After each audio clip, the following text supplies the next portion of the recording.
trials considered 10% regrowth a success.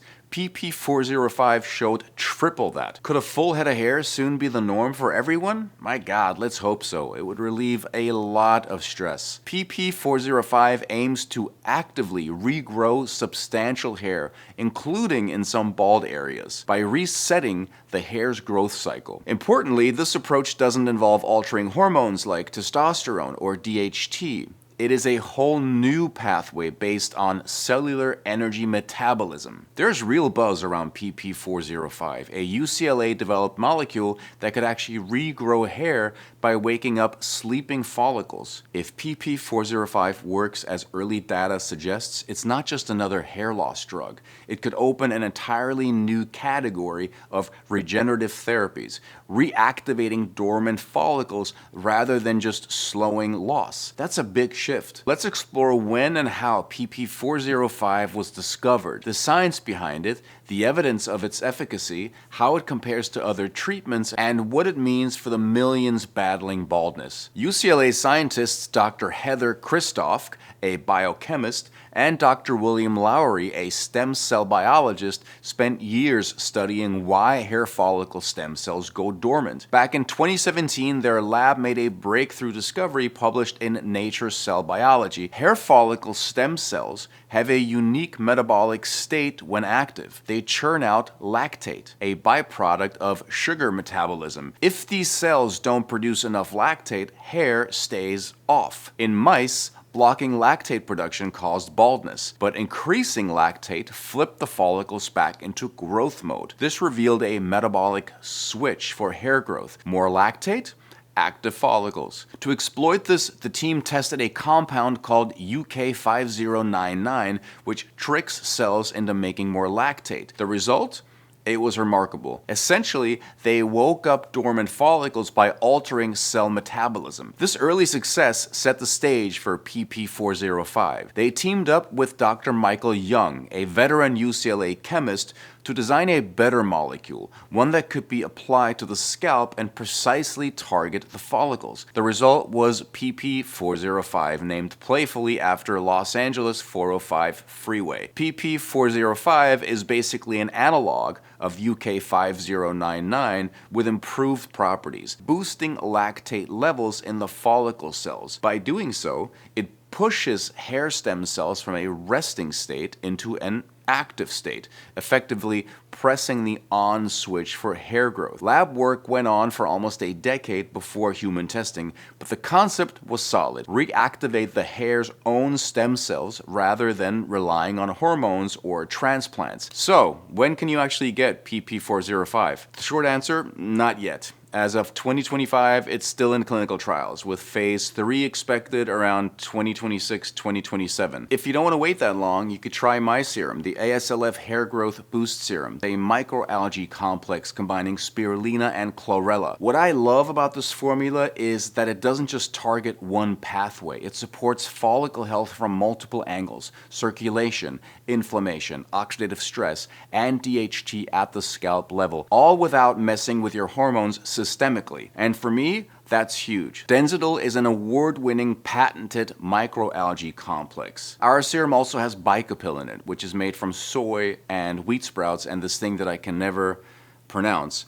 Bicapil is shown in studies to prolong the growth or anagen phase and to reduce shedding. The next ingredient in my serum is rosemary leaf extract, which is a true superstar ingredient in hair serums, as it boosts circulation, lowers inflammation, and it also may block DHT right at the scalp. One study actually found that applying rosemary leaf extract daily over 6 months resulted in similar increase in hair count compared to 2% minoxidil, with fewer side effects like scalp irritation. Ginger extract is next. It improves blood flow and has antioxidant and antimicrobial effects. Next up, licorice root extract. It calms irritation, lowers inflammation, and helps protect follicles. Check out my serum at the link below. Shipping in the US is free right now. Back to the video. A small phase 1 study in 2023 tested a 0.05% topical solution for 7 days. Even in that short time, biopsies showed follicle stem cells switching on with hints of new growth. Importantly, there was no systemic absorption and no major side effects. In 2024,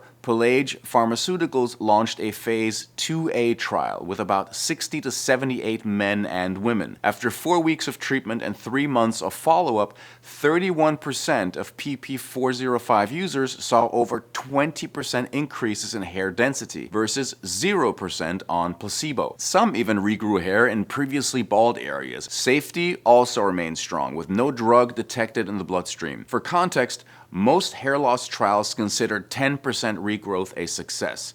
PP405 showed triple that, exciting experts like Harvard's Dr. Arash Mashtagimi, who called the results rare and impressive. Pelage now plans phase 3 trials in 2026 with potential FDA approval and release as early as 2027 to 2028. Until then, PP405 remains experimental, but it is one of the most promising advances in decades. How does PP405 compare to other hair loss treatments? In terms of mechanism, right? Finasteride, the #1 drug to slow down hair loss. Finasteride fights DHT. It is hormonal. Minoxidil increases blood supply and maybe cell activity. The exact mechanism is still not fully understood. Red light energizes cells by photobiomodulation. Exosomes and PRP supply growth signals, but PP405 reawakens follicle stem cells by shifting their metabolism. Now, in terms of effect, let's compare PP405 to these other solutions. Finasteride, minoxidil, they mainly slow or halt hair loss with modest regrowth. Red light and PRP can improve thickness moderately. Exosomes show encouraging regrowth, but it's still experimental. PP405 aims to actively regrow substantial hair,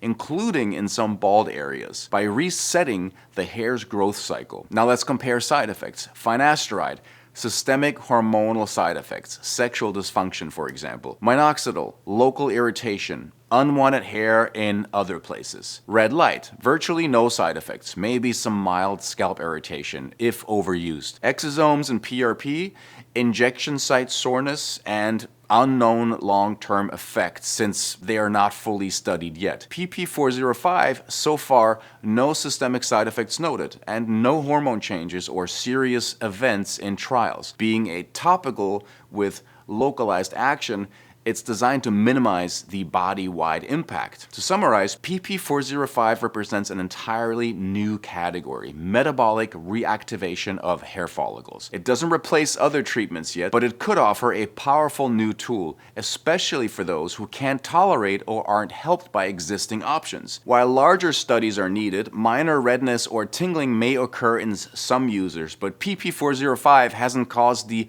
itching, flaking, or the shedding phase that is often linked with minoxidil or finasteride. But really, most importantly, PP405 does not alter hormones, so side effects like mood or libido changes are not expected. And it also hasn't led to any unwanted body hair growth since it stays local to the scalp. Blood tests confirmed no systemic absorption or organ impact. PP405 appears very safe, combining localized action with minimal irritation and no systemic harm reported. Experts do stress that long-term data is still needed, but early results suggest it could become one of the safest prescription hair loss treatments yet. As of 2025, it's still in clinical trials, with phase 3 expected around 2026-2027. If all goes well, experts think we might see it on the market by 2027 or 2028. It's moving quickly thanks to strong funding, but there are no shortcuts. The FDA wants big trials to prove safety and effectiveness. And it's important to know this. Any product online claiming to be PP405 right now is fake. The only way to access the real thing